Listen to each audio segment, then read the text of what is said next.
CBSE PYQ series का हमारा ये है वीडियो नंबर 32। ठीक है, वीडियो नंबर 32 में अगेन हमारे पास एक 5 मार्क्स के जो क्वेश्चन आते हैं सेक्शन ई में, उसी का एक पार्ट है।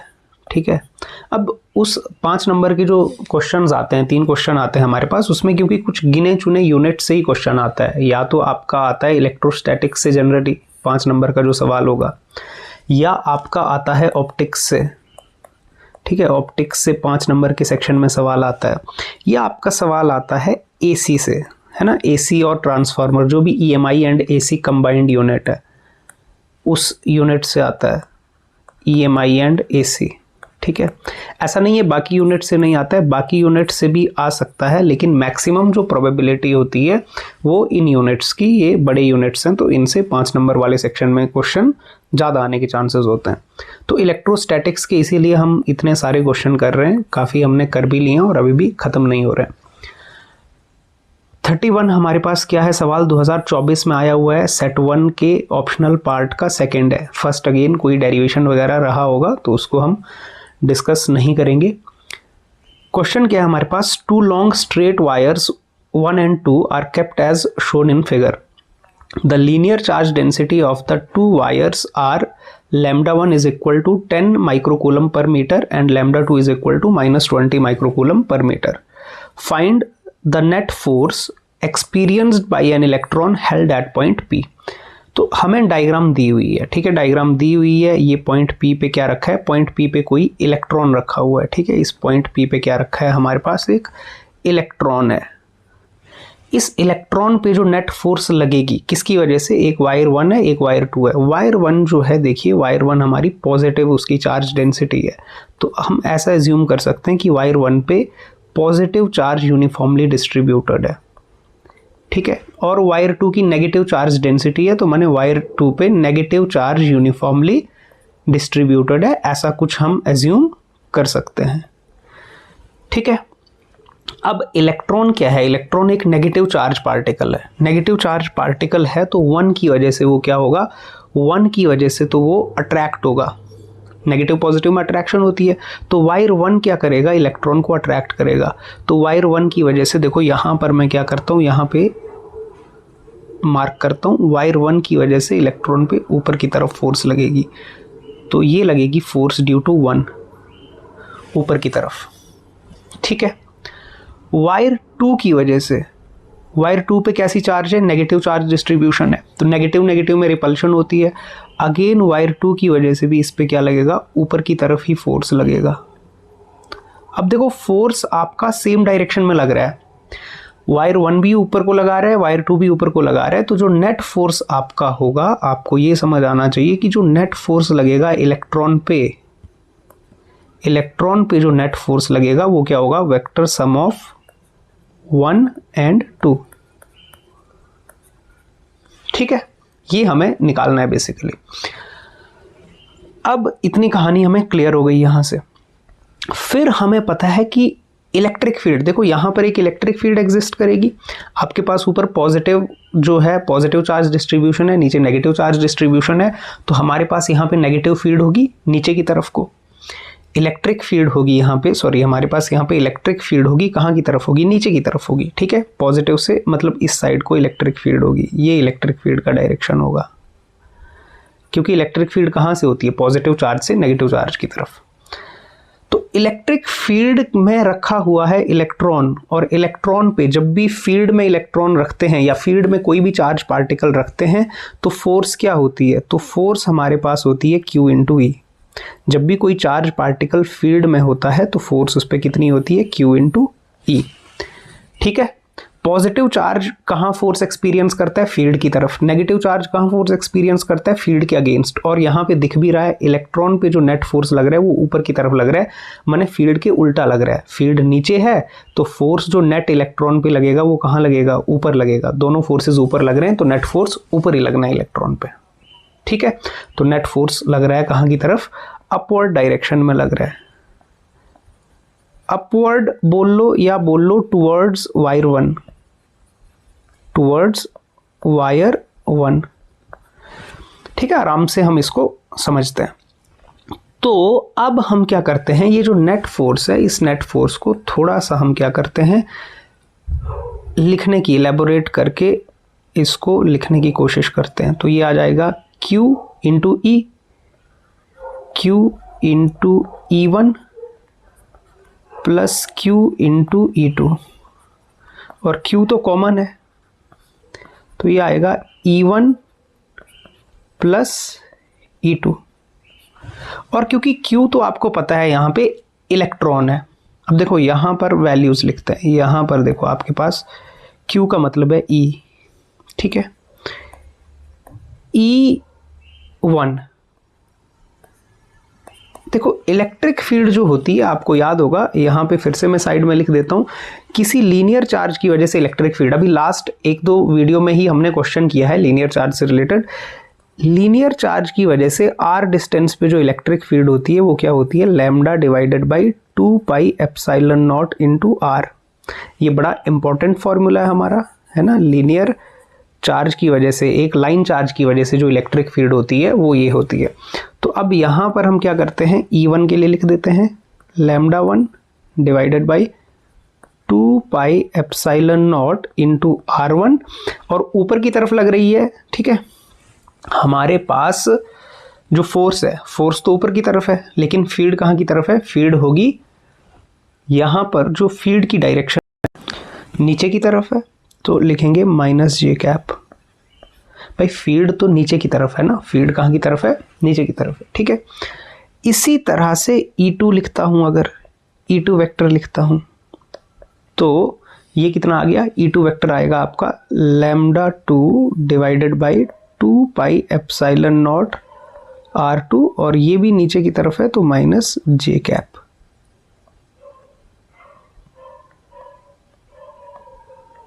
ठीक है, ये माइनस जे कैप लिख दिया हमने, यहाँ पे कोशिश कर दी, ठीक है। चलिए तो अब क्या करते हैं, ये वैल्यूज जो है हमें सब्स्टिट्यूट करनी है, और क्यू की वैल्यू, इलेक्ट्रॉन का मोशन कहाँ की तरफ होगा, भाई इलेक्ट्रॉन का मोशन होगा ऊपर की तरफ, इलेक्ट्रॉन नेगेटिव चार्ज है तो फील्ड के अगेंस्ट जाएगा, फोर्स उस पर ऊपर की तरफ लग रही है, ठीक है। और अगर हम चाहें तो हम फिर उसको समझने के लिए ये भी कर सकते हैं कि यहाँ पे आप नेगेटिव लगा दो, यहाँ पे आप अगर इलेक्ट्रॉन का जो चार्ज है ये, तो इससे आपका क्या हो जाएगा, इससे आपको फिर फाइनल डायरेक्शन फोर्स का पता लग जाएगा। अब क्या करते हैं, वैल्यूज पुट करते हैं, ठीक है। वैल्यूज हम कहाँ पे पुट करते हैं, यहाँ पे पुट करते हैं, इक्वेशन 1 बोल देते हैं इसको। तो फ्रॉम 1 में आप पुट कर देते हो, तो एफ नेट की वैल्यू जो आती है आपके पास क्या आती है, आप बोलते हो ये माइनस ई है, ठीक है, नेगेटिव आपने, ताकि फोर्स की डायरेक्शन आपकी ऊपर को आ जाए, ठीक है।